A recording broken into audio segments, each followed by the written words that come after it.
প্রথমে একটু কেলে নেবেন।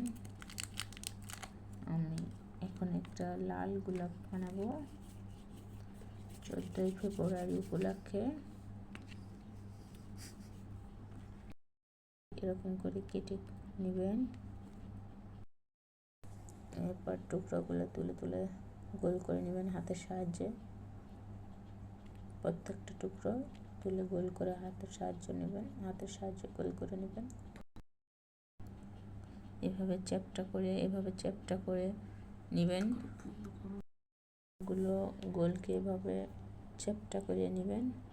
তারপরে এইভাবে লাগিয়ে দিবেন। এভাবে লাগানোর পর এভাবে তুলে করে নেবেন।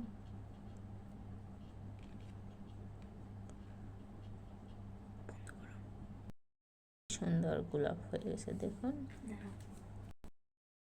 ওয়াও, দারুণ।